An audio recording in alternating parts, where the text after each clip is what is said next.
8:40. Someone's got a knock on the table in his absence. We miss you, Michael. We're learning Maseches Yevamos Daf Chaf Aleph, and we are starting 2 lines from the bottom on Chaf Amud Beis. Yesterday, we were discussing a sugya about an almana who b'yibum fell to a kohen gadol. The case scenario is that Ruvain and Shimon are brothers. Ruvain is married to a regular woman. They're fully married, and then Ruvain dies, and this wife, we'll call her Chana, falls to the kohen gadol, but she's an almana and she's had tashmish hamita with this person, both of which are psulim for a kohen gadol. So the Gemara says as follows: 2 lines from the bottom at the 2 dots, 2 lines from the bottom of Chaf Amud Beis.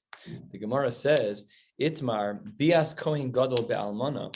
What happens if, in fact, a kohen gadol does marry this yevama? He does marry this almana. What happens to the tzarat if there were to be a second wife? That's a machlokas. Rabbi Yochanan and Rabbi Lazar. Chad amar eina poteres tzarasa. That this does not remove the need for the tzara to have chalitza. She would still need chalitza.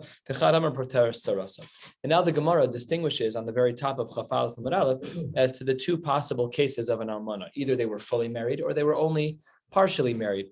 Maybe the case was that she was fully married, and maybe the case was that she never fully married Ruvain. She only got engaged and then he died.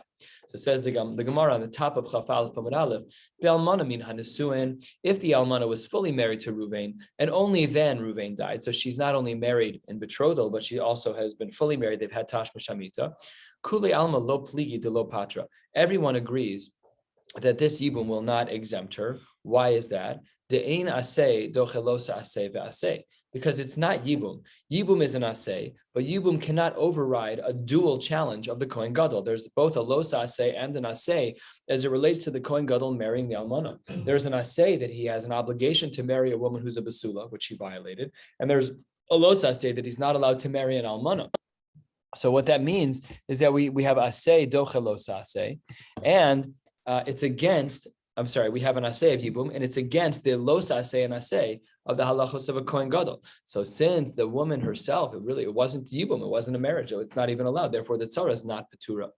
However, ki pligi, what is the case scenario? Be'almana min ha'erusin. So let's say Ruvain is married to Chana, but they're only engaged. So they did the first phase, Harad Mekudesh Esli, and they're halachically engaged, but they're not married. They did not have tashmish hamita. Under those circumstances, there's not aseh and los aseh that the kohen gadol violated because she's still a basula.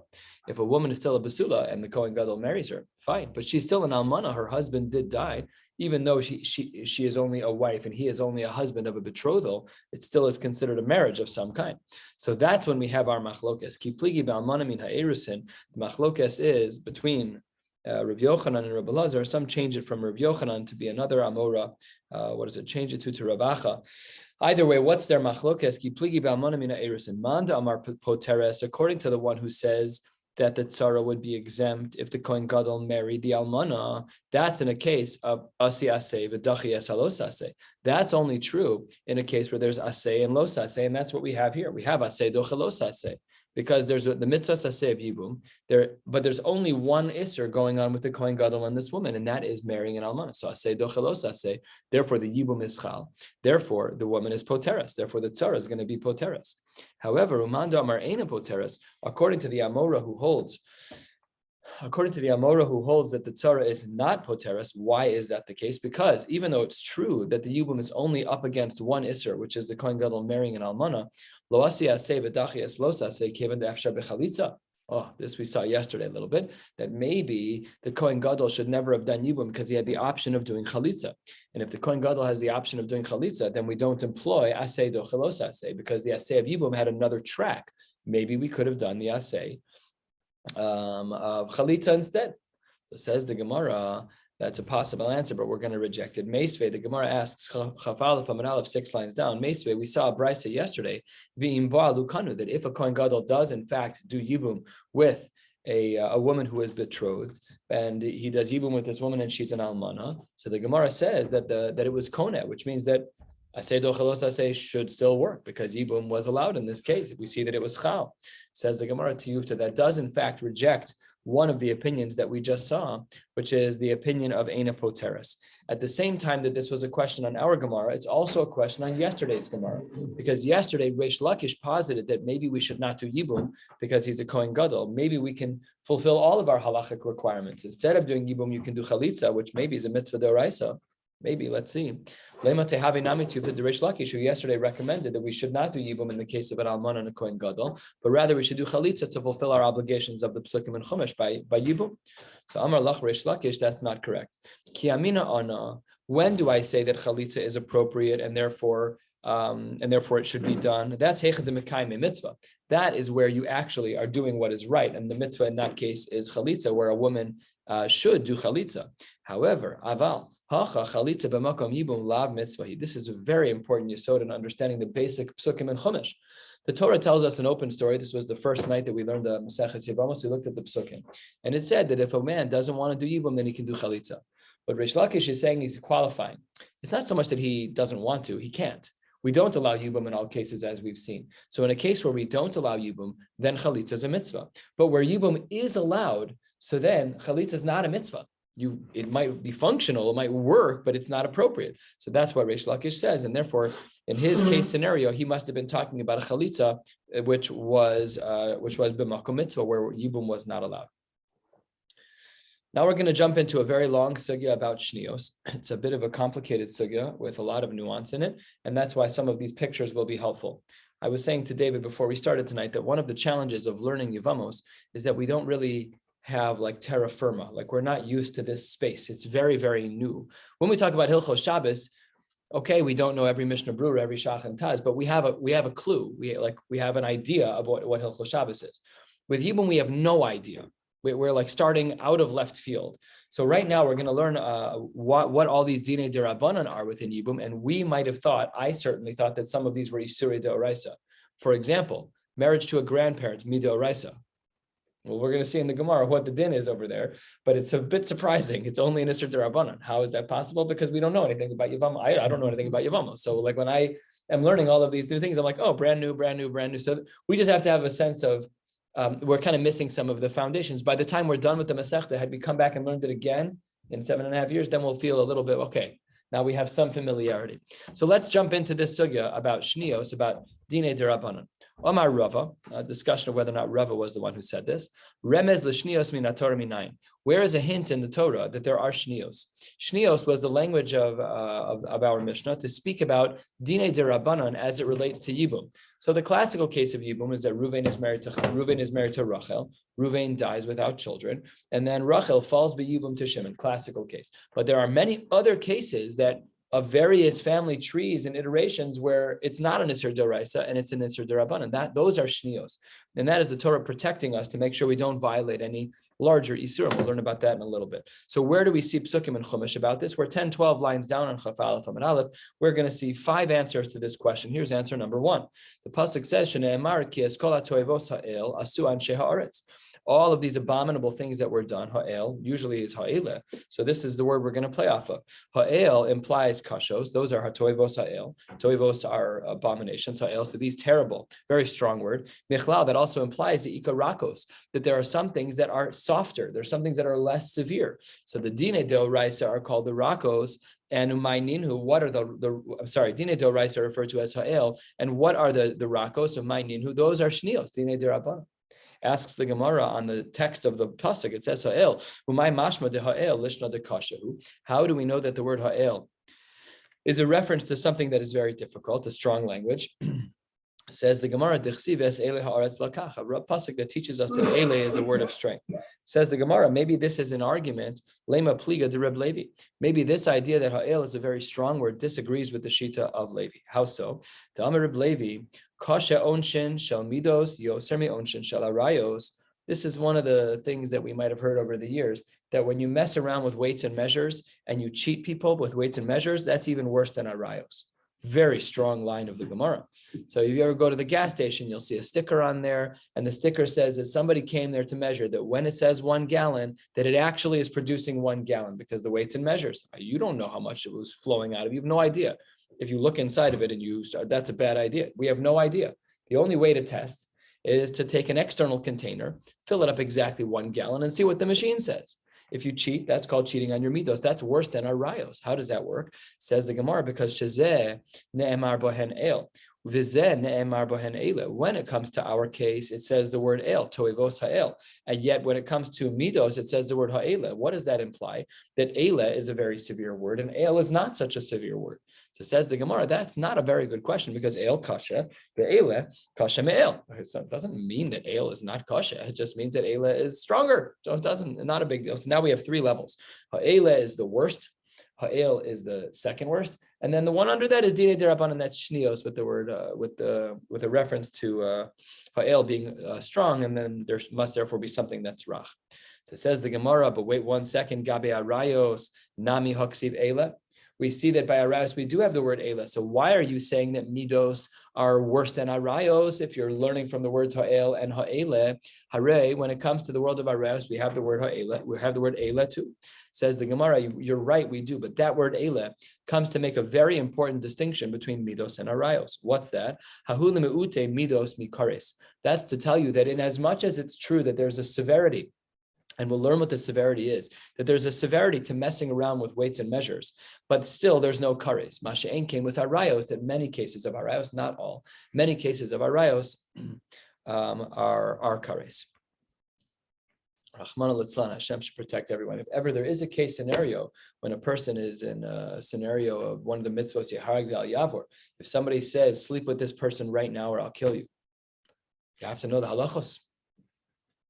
Some cases are only dinei derabanan. Some cases are dinei deoraisa. These are big sugyas in Rishonim and in Poskim. I saw in the Encyclopedia Talmudis under one of the entries. I have to remember which entry it was. There's a whole arichus about it's Yeharag v'al Yavor. It must be a Yeharag v'al Yavor. And every case, raping in this case, and unbelievable deviations on the theme that one would have to be knowledgeable about to possibly save their own life or to fulfill the mitzvahs properly and for one's life to be spared. Anyways, not for now. Says the Gemara, Elamai chumrahu. Why is it that we say that there is something so strict about midos? Says the Gemara, a very powerful line and a very difficult line to understand at the same time. But the powerful pops off the page. We have to see Rashi afterwards. Says the Gemara, where 3 lines into the wide lines on Chaf Aleph Amud Aleph, Hani efshar b'tshuva. In one case, you're able to do tshuva, and Hani lo efshar b'tshuva. When we're comparing midos to kares, when it comes to midos to arayos, when it comes to arayos, you can. Yes, affirmative, you can do tshuva. And when it comes to midos, lo efshar b'tshuva. So says Rashi, 5 lines down. First of all, Rashi changes the language of the Gemara. Arayos efshar b'takana. Very different language than our Gemara. Our Gemara seems to imply that there's tshuva. Here, it seems to be that you can fix it. Let's read Rashi together. Rashi's 5 lines down. Kol zman shelo holid mamzer. For as much as a couple, the arayos is married, if they have yet to bring a child into the world, yifrosh hemena v'yischaret, you should separate from her and with regret, and you should say sorry to HaKadosh Baruch Hu that you broke his Torah. Aval midos, when it comes to messing with measures, gozales harabim hu ve'eno yodea lami yachzir. We don't even know who to return it to. Ve'afal gab dekaim alan. Even though it's true that we've given a degree of takana to, you can get fixed for tzarchei rabim, lav tshuva ma'al yasahi. I'm seeing here that there might be. Can you hear me okay? It's a little bit. Let me just fix it. I think, no, okay, we're still good. Okay, so that's what the Gemara says here, is that the tshuva is a little bit more difficult when it comes to midos as when it comes to arayos. Very good. Okay, says the Gemara, that was answer number 1. Where do we see in the psukim that we have this idea of shnios, and we answered from the word ha'el. Answer number 2, Rabbi Yehuda Omer mehacha v'izain v'chiker tikein mishalem harbe, that Shlomo HaMelech made a lot of mishalem. V'amar ula, let's try and understand this pasuk in Koheles. I think the pasuk's in Koheles. Anybody? Yeah. Says the Gemara, Amar Rebbe Lazar. What? Sure. Nice false humility there. Subtle like a sledgehammer. Says the Gemara, Amar Rebbe Lazar, Kodem Shabbat Shlomo. Before Shlomo, we were clueless about what Torah was. Haisa Torah doma lekfifa she'ein lo oznaim. It was like carrying an oversized container that had no handles. Very hard to grasp. Ad Shabbat Shlomo va'asa la oznaim. And instead, what he did is he made handles. He made the Torah approachable in a way that we would never have fathomed without him. The Torah, to start with, is well beyond our grasp. We don't even need Yevamos to teach us that. Even in Brachos, even in the easier Megillah, even in the easier Maseches, we still barely know what we're talking about. But one of the reasons we have a clue is because of Shlomo. What did he do? So he gave us a clue. And the Rishonim here explain as follows. When we have Dinei Deoraisa, if you don't put handles, if you don't put guidelines in, there's no way that you're going to be able to navigate it on your own. We have a principle by Arayos called Ein Apotropos LaArayos. We don't trust ourselves when it comes to our rayos. My Rebbe, Muvak, Reb David Miller Shlita, who's the Rosh Kollel and the Grus Kollel in Eretz Yisrael, he's makbid gomer on computers. He treats them behilchos yichud. Mitchila va'ad sofa. He is never alone with a device that has a browser. End of story. It'll never happen that he will violate any yisurim because he is literally. I saw this. He said to his daughter, "Sweetheart, I'm just going to check my email. Can you come sit in the room with me?" In his own house, even in a room. It was a house with a bunch of kids around. He treated it, Ein Apotropos LaArayos. We don't trust ourselves when it comes to our rayos. And that's what's happening over here. Izain, the oznaim, the handles, was the shnios. It's giving us Isurei Derabanan so that there's yet another layer to prevent us from getting to Isurei Doraisa. Rabbi Shaya Amar, our third answer, Mehacha Piraehu al Tavor Bo Sateme Alav Ve'avor. What is this pasuk talking about? Amar Avashi Mashal de Raboshia Lama Davar Dome La Adam Mishamer Pardes. It's like a person whose job it is to protect the orchard. If he stands outside the orchard at the opening of the orchard, Mishamro Mi Bachutz. If he's standing there and there's only one entrance, Kula Mishtamer. He's good to go. No one's getting in. This is the one place of entry, and it's all safe. Mishamro mi bifnim, but once he's inside the orchard and he can't look at the door anymore, so then shelafon of mishtamer, only that which is immediately in front of him can he protect. Shela'acharav, that which is behind his back, he doesn't have eyes in the back of it, says enu mishtamer. So says the Gemara, that's his idea of oznaim, is that it's making sure that there's an extra shmira on the orchard. But Rav Ashi slugs up the mashal and he says as follows: what Rav Ashi just said is incorrect. It's not like the pardes. And here comes our nice little dose of musar for the day. Hasam, over there, when it comes to protecting an orchard, shalafana miha mishtamer, that which you have in front of you, at least you're going to have some degree of protection. But hacha by arayos, ilav shnios, if not for dini derabanan, forget it. Paga be'erva gufa, you absolutely will fail. That is the Torah's assumption when it comes to our rayos, is that if we don't have a system in place, a person will fail. This is common knowledge and common practice. That's why all the rabbis in the community, our rabbis as well, recommend making sure that everybody has a proper filter on their phone. Good.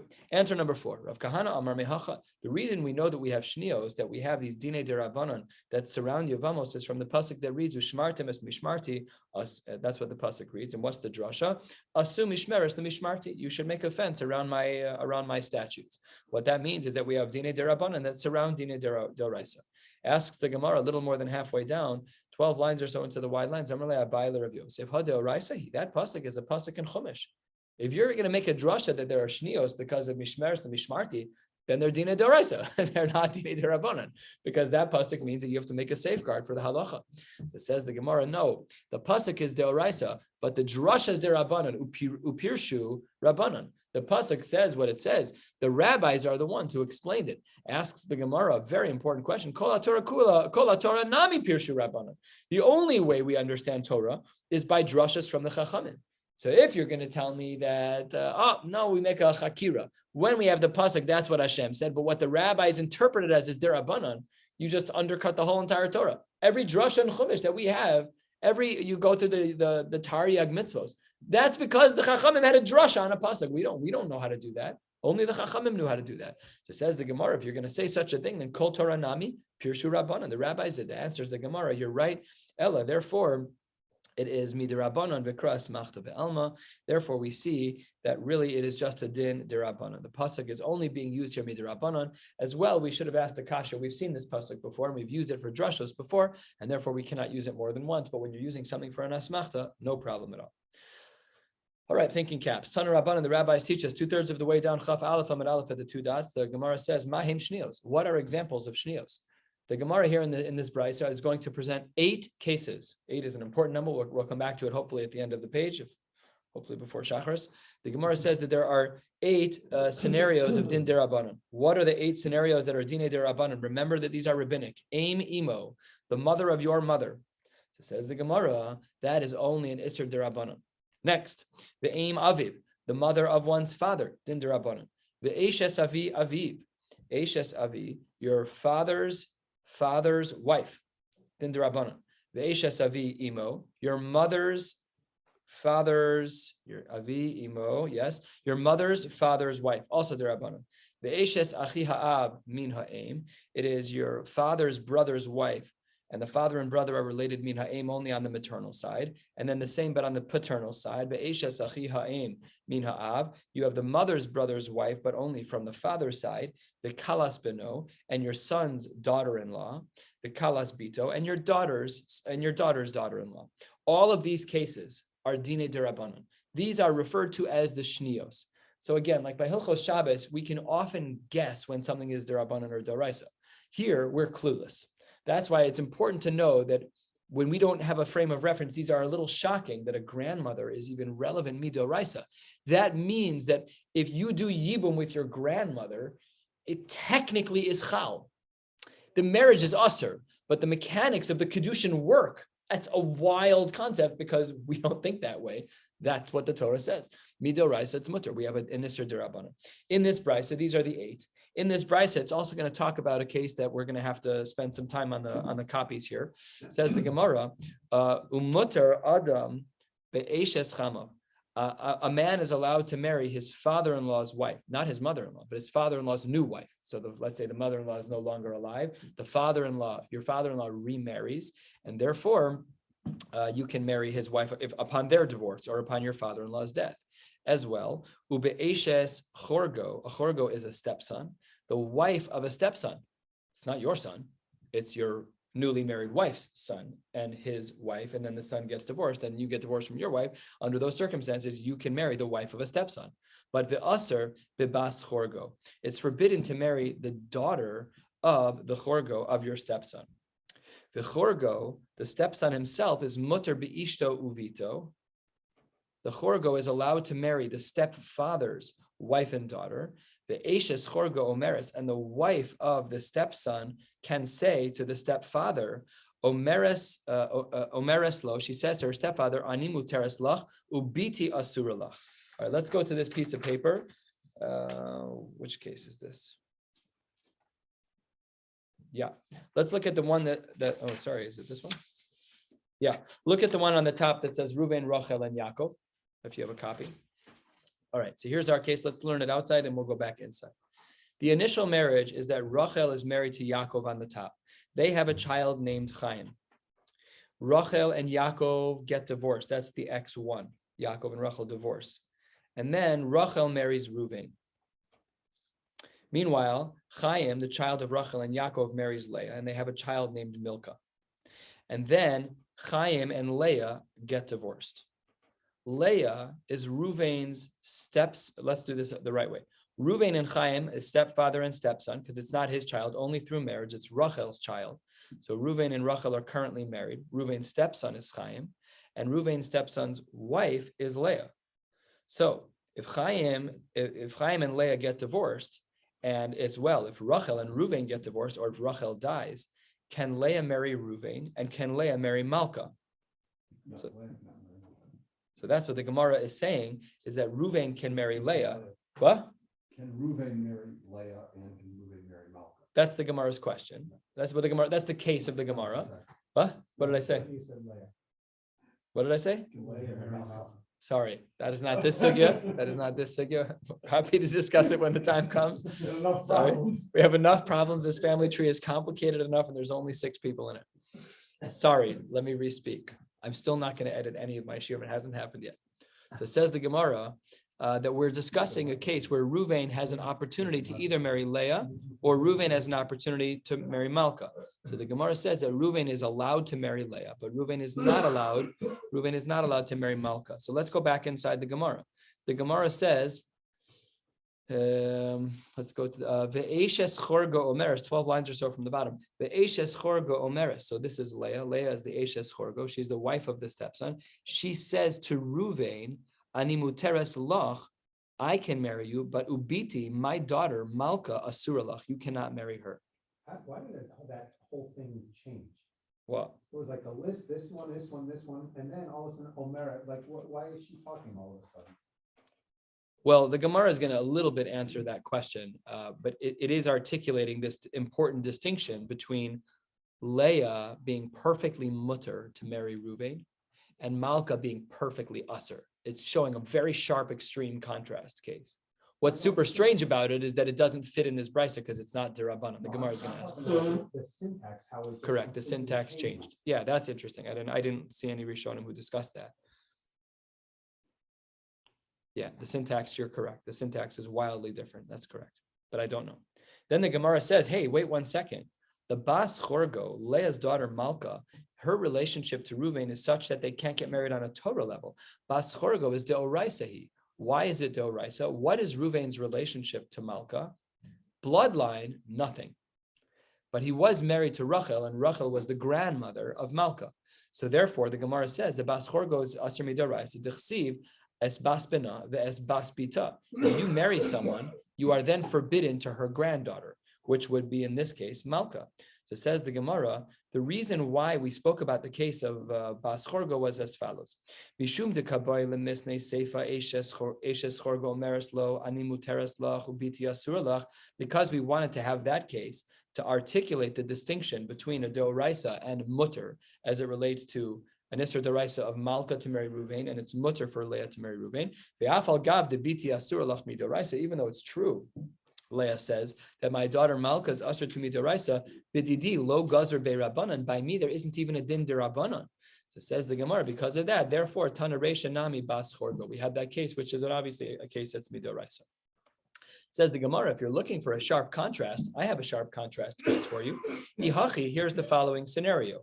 What about a case of Eishes Chama, a man who wants to marry his father-in-law's wife, not the mother-in-law, but the father-in-law's new wife? Nami, that case is also true. Tema, what could have been said? The daughter, animu tereslach ubiti asuralach dahavia achos ishto. What is this case? So turn the page over and let's look at the case of Eishes Chama. Oy Hashem Yirachim. So let's see, we have this. It's actually started out nicely. Okay, Yaakov and Leah, nice couple in the community. They had a son named Reuven. Reuven's in Shidduchim, everything is well, and then they meet the Chaim and Rina family. Chaim and Rina have a daughter named Malka. And Reuven and Malka get married, there's a vort, everything is great. Then things start to go sour, and Chaim and Rina divorce, and Chaim marries Penina. Penina and Chaim have a daughter named Rachel. And then Reuven and Malka get divorced. So now Reuven, in the divorce of Reuven to Malka, he has completely severed that blue tie to the entire Chaim, Rina, Penina family. Completely severed. So the Gemara is saying like this: now that this relationship between Reuven and Malka has been severed, and there really is no connection between Yaakov and Leah's family and Chaim and Rina's family, can Reuven now marry Penina? And can Reuven marry Rachel? So that is the question that we're asking. So let's go back into the Gemara. The Gemara says, Tema, 6 lines up from the bottom, Tema, what could have been said is, Animu teres lach. Penina could have said to Reuven, I'm mutter to you, ubiti asuralach, but my daughter Rachel is usher to you. You wanted to bring me the case on the other side of the page. I can show you another case where it's mutter midoraisa and usher midoraisa for a mother and a daughter. Well, why is it that Rachel cannot marry Reuven? Because Rachel's father and Chaim is Rachel and Malka are sisters through the father's side.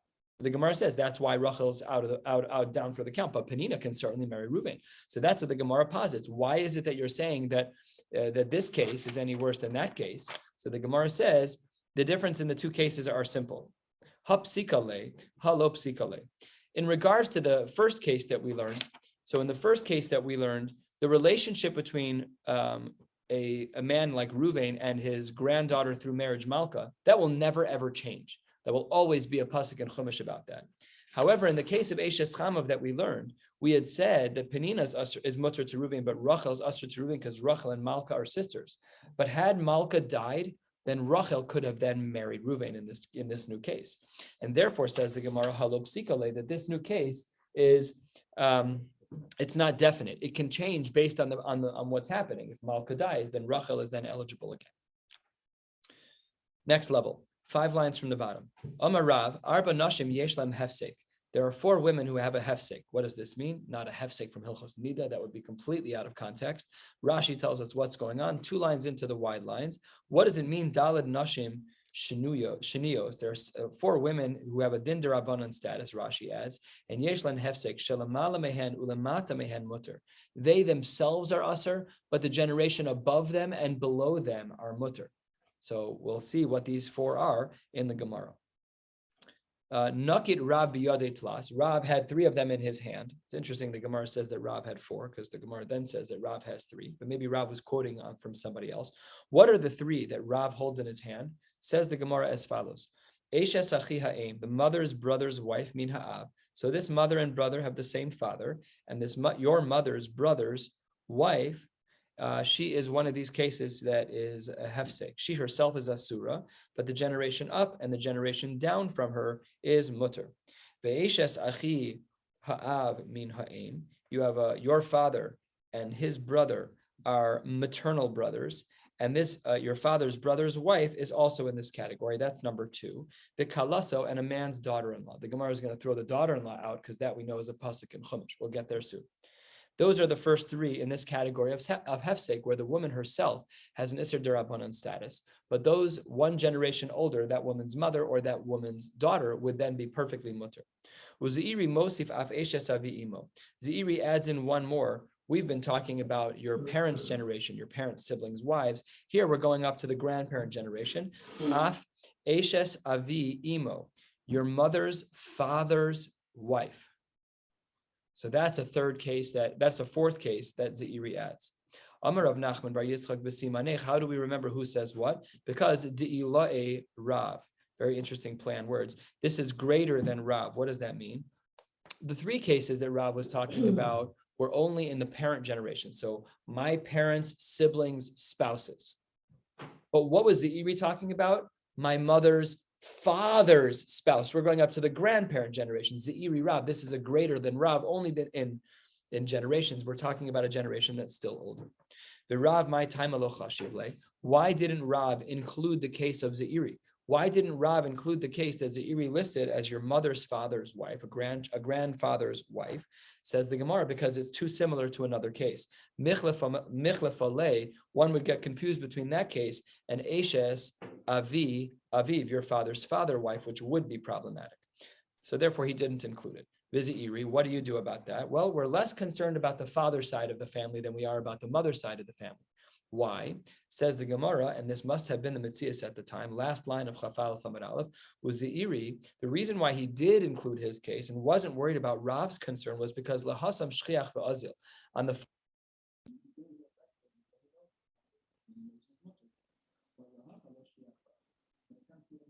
family, Zeiri was more concerned, and that is why he then included this case. Good. Asks the Gemara, how in the world did Rav include the case of Kalaso, a daughter-in-law, as a shnios, as a din derabanan? Kalaso, as we turn to the top of Chaf Aleph Amud Beis, deoraisahi, a daughter-in-law is a din deoraisa. On what planet would anyone we even know this, that a daughter-in-law is an isser deoraisa? Tichsiv ervas kalas chalos hagaleh, that the nakedness of one's daughter-in-law they are not allowed to reveal. So says the Gemara, you're 100% right. There's just somebody didn't copy the brisa correctly. Ema kalas beno. What we're talking about is your son's daughter-in-law. Oh, okay, good. The kalas beno yesh la hefsek. Are you saying that kalas beno, that your son's daughter-in-law has a hefsek in that she is mutter, but the generation above her or below her are not mutter? She is usher. Sorry, let me start over. Is there such a scenario where the daughter-in-law of your son, she will be usher in one generation? She'll be usher in the scenario midrabanan, but the generation above her or below her would be mutter. V'hatanya, we have a brisa that says kalaso erva, a daughter-in-law is an erva, kalas beno shnia. The case that you wanted to say is not correct. Here it's a shnia. Here we see that the daughter-in-law of your son is a shnia. All of the male descendants of yours and their daughters-in-law will always be restricted. And because they'll always be restricted, it can't be in the category of hefsek. because the definition of hefsek is that it was only usher on that one moment, on that one person, but the generations below should have been mutter. And that's not true here because the Brisa says, Bivno uben beno ad sof kol hadoros. Ella says the Gemara, you're absolutely right. Let's try again. Ella ema kalas bito. What are we talking about? We're talking about your daughter's daughter-in-law. The Amar Rav Chizda. Rav Chizda says, Hamilsa migavra Rabba Shmieli. I heard a great thing from a great person. Or I heard this thing from a great person. Umanu, who was this great person? Rav Ami. What did Rav Ami say? Lo asu kala ela mipnei kala. A kala is only forbidden because of another kala. We don't know what this is talking about. The Amruli Kaldai, Rav Chizda says that there was a, Rashi calls this person on the third line, Hachozim B'Kochavim, an astrologer, someone who knows it's the tarot cards or whatever, the psychic, you knocked on the door, but this is probably a little bit more authentic. We don't know how these things work. I would have thought that some of this was usher, but we've seen this before by Moshe, it's Dagminus Shal Moshe. We've seen this before in Shas, but the Gemara says that there was a kaldai, and a kaldai is a person who is chose bekochavim, and he said milpana haves, you're going to be a teacher, you're going to be a rebbe. So what did Rav Chizda say? Amina said as follows: Ikavra Rabba Havena, if I end up being a big Talmud Chacham, so Asbarami Daiti, I'll be able to answer this question on my own. Mikri Dardiki Havena, if I'm going to be reading Tanakh to children, so then fine, I'm not sitting in the base medrash hitting the pavement and learning Yevamos Be'iyun. Ashayle Me'Rabbanan da Asul Be'Kanishta. I'll have to ask the rabbis in the base medrash what this case was. So then Hashta Sabr Sami Daiti. I'm at a point now in my life, I've been learning, and I'm going to say from my own opinion, says Rav Chizda. And then what does that line mean, that cryptic line from above that Rav Ami said? Here's what it means. Lo asru kalas bito, elamishum kalas beno. The only reason we have an Isser Derabanan Shnios, the only reason we have an Isser Derabanan with your daughter's daughter-in-law is because of your son's daughter-in-law. Your son's daughter-in-law has a long-term concern, and therefore we have a rabbinic injunction that says on the daughter's daughter-in-law, we're also going to be concerned, but only for one generation. And that is the case that Rav was presenting in the Brisa, which is in the category of Hefsek, that she is Asr, but the generations below her will not be Asr. Amar le Abai le Rava Asbar Allah kegon kalsa de Bei Bar Tzisai. You're right. This actually played out in the family of Bei Bar Tzisai, where they had a son and they had a daughter-in-law to their son and a daughter-in-law to their daughter, and they had to know the difference. The same is true. Rav Papa says Amar kegon kalsa de Bei Rav Papa Bar Abba, and Rav Ashi Amar kegon kalsa de Bei Mari Bar Isak. All of these cases had scenarios where they had a daughter and a son who had a daughter-in-law each, and it got confusing, and everybody needed to know the halacha. Ibayalehu, we're 1/3 of the way down Chaf Aleph Amud Beis. Okay, we'll hopefully get to the bottom of the page. Says the Gemara, we need to ask about one specific case, and we're going to spend some time focusing in on this. The Gemara asks as follows: Ibayalehu, Eishes achi ha'em min ha'em mahu. What about your mother's brother's wife?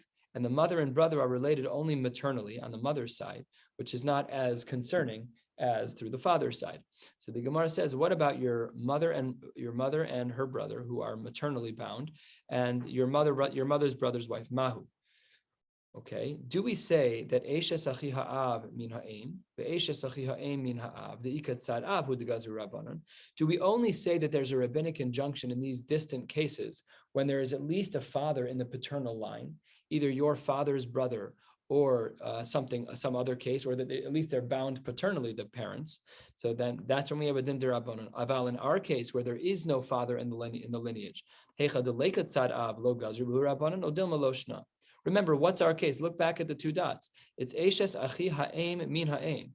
It's your mother's mother's lineage. There's no fathers here. Do we have dine derabanan when the lineage is purely female, always maternal line, or no? Or do the dine derabanan only apply when there is a father/grandfather in the mix?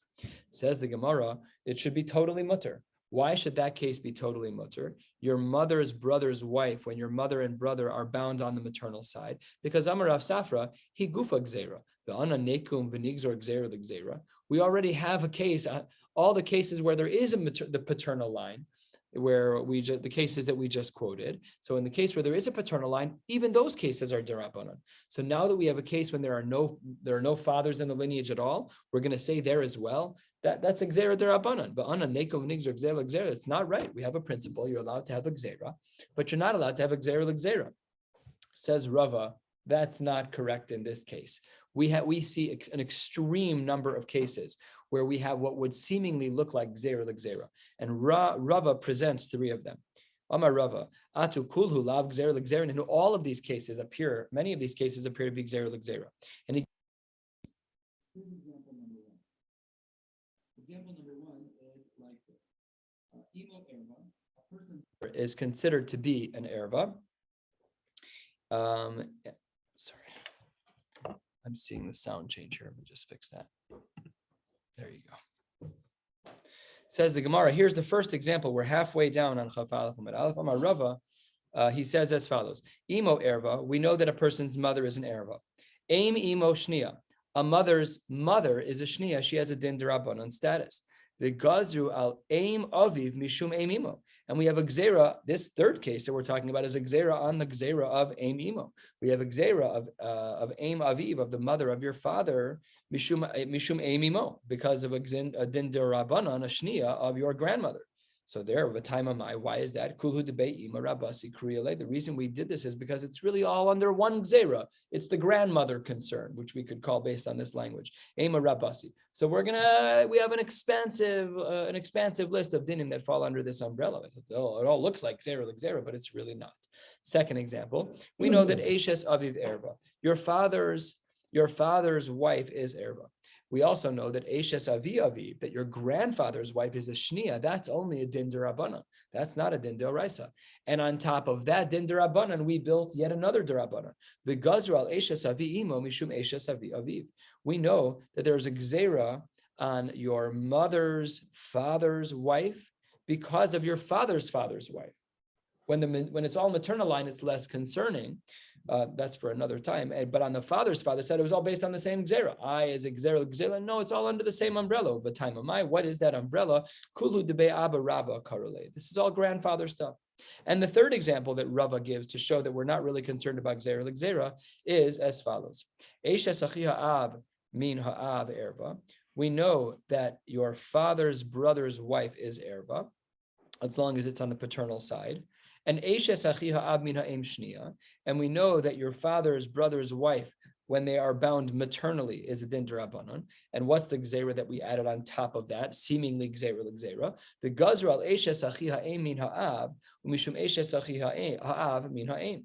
We were gozer in cases that really had no relevance to anything d'oraisa at all. It was all based on the din d'Rabbanan. What was this new gzera? It was on your mother's brother's wife on the paternal side. Because of your father's brother's wife on the maternal side, the time of my mishum dekulu debei dodi karluhu. They're all under the umbrella of an uncle. So it's not gzera. The way that we're looking at this is that it's simply all one umbrella of a gzera. Anyways, we didn't answer our question yet that we started with at 1/3 of the way down. We said, what about the case of a mother's brother's father when that mother and brother are maternally related? Says the Gemara, Tashma, Rabbi Yehuda bar Shila Omar, when he came from Eretz Yisrael, he taught us something new. Amre, they say, B'ma'ar Rava. What do they say? Very difficult principle. Kol shebin akeva erva. Anything that when we apply a rule with a woman that we call it erva, B'zachar, in her male counterpart, Gazra al ishto mishum shnia. So let's say there's a brother, and we said she was an erva. Let's say that there was a woman, there's a sister, and she is an erva. So if we replace her with a man and say it's a brother, so then the brother's wife will have the same din as that nekeva. That's what the Gemara says. The Amar Rava says that's not true. Uklalahu, is that really a general rule? And Rava gives 5 punches to the gut, one after the other, of cases where we see that a woman was replaced with a man and that it was not correct. Here's number 1. Chamoso erva. Your mother-in-law is an erva. Eshes chamov muteres. But when your mother-in-law is replaced with her male counterpart, which is cham of your father-in-law, his wife is mutter to you if everybody gets divorced properly. So your rule is not really a rule, Rabbi Yehuda bar Shila. Number 2, bas chamoso erva. Your mother-in-law's daughter is asura to you. Eshes ben chamoso. If you swap her out with a man, then Eshes ben chamoso, then the wife of the son of your mother-in-law is muteres. So then you're wrong. Number 3, bas chama of erva. The daughter of your father-in-law is going to be an erva. Eshes ben chama, the wife of your father-in-law's son, is totally fine. Muteres. Chorgaso, your stepdaughter, is erva. Eshes chorgo, but had you swapped out the chorgasa with a chorgo with a stepson, the stepson's wife is muteres. And the last one, where Rava is just totally destroying the sheet of Rabbi Yehuda bar Shila, bas chorgaso, the daughter of your stepdaughter is erva, your granddaughter through marriage, but Eshes ben chorgo, but your stepson's wife is muteres. So says the Gemara, all of these cases ruin the rule that Rabbi Yehuda bar Shila tried to say, which was kol sheben akeva erva bezachar gazra al ishto mishum shniya. It's just not true, and therefore we need to understand a little bit better what case was Rabbi Yehuda bar Shila trying to teach. So says the Gemara, v'hada Rabbi Yehuda bar Shila la asuye mai. What was he trying to include? Lav la asuye, was he not trying to answer our question? Our question, 1/3 of the way down, was about eshes achi ha'em min ha'em. Let's see what this says. Maybe Rabbi Yehuda bar Shila, in his enigmatic comment, was trying to answer our question. What is the halachic status of your mother's brother's wife? Can you marry that woman if the mother and brother are bound on the maternal side? So says the Gemara. Says the Gemara, the kol sheben akeva erva, the zachar gazer ishto mishum shniya. So there, in that case, we taka see what he was trying to say, that this is a case of erva, and had it been male, it also would have been a din derabanan. So therefore, we see an application of Rabbi Yehuda bar Shila's principle. Says the Gemara, that's a fine answer, and we seem to accept that answer. But the Gemara is bothered. Why is it that in the 5 cases that Rava listed, that when we swapped out the woman for a man, the rules were not the same? We said those were all cases were muteres, but by Rabbi Yehuda bar Shila, there was a din derabanan. Why is there a difference between them? And the Gemara gives a beautiful response. Why is it that when it comes to Rava, all 5 of his things are perfectly fine? It's mutter to marry the male counterpart, the wife of the male counterpart. But when it comes to Rabbi Yehuda, it was an isser derabanan. Listen to what the Gemara says. This is a very important idea. In one case where we were more concerned, bechad kedushin mekarevla, where only one marriage had to take place, we were more concerned. That's all that had to happen, is I had to marry what was the case? I would have had to have married my mother's brother's wife on the maternal side. That's just me marrying one person. One thing wrong, so then we say, no, that's too close. Isser derabanan. However, says the Gemara, but hani adiika trei kiddushin lo mekaravlu. If I have a question about my in-laws, the first thing I have to do is marry their daughter, and then get divorced and marry somebody else. That's 2 kedushin. There we're less concerned. All of the cases of Rava were staggered. I needed to first marry one person, divorce her, and marry another. Those cases are very unlikely, and therefore there were no rabbinic injunctions in those cases. Last sugya for the night. It will take us to the top of the next page. Okay, let's move quickly. Sorry. Shalach le Rav Mesharshia mitusnia le Rav Papi. Yilamdenu Rabbeinu, please teach us halacha. Eshes achi ha'av, eshes achi avi ha'av. What about my father's brother's wife? And as well, the achos avi ha'av mahu. What about my father's sister? Do we say that midilamata erva lamala nami gazrube, that the generation younger is erva, therefore these people would as well be erva? O dilma ha ispalig darta, or no, have the generations separated enough? Ispalig means to separate or to cut in half, literally. Is there a distance between the darta, between the generations? Says the Gemara, I have a simple answer for you. Your case is not included in the Shnios Mishnah. Says the Gemara, Tashma, Mahen Shnios. We already learned what the Shnios are. Veloka chashiv lu ba'adayu. In your case, was not included. So says the Gemara, maybe ton of a shiur. Maybe they taught some of them, but didn't include all of the exceptions that are Shnios, and maybe ours was also included. Says the Gemara, let's entertain that possibility. My shiur to high shiur. What else was left with your idea that was left? Shiur shnios to Bei Reb Chia. We haven't learned these yet, but we're going to learn the Dinei Derabanan of Reb Chia, which also belong in a similar list as the one we said. Says the Gemara, 5 lines from the bottom. Let's just stop here because it's going to take me longer than 2 minutes. So we'll stop here at Ameimar, the first of the very long lines. Tomorrow, I'm just going to be recording and posting. I'm not going to be in town. And Wednesday, we're going to do Wednesday morning daf. Wednesday morning after the 6:30 shachris. Wishing you all a beautiful night. I have a question from the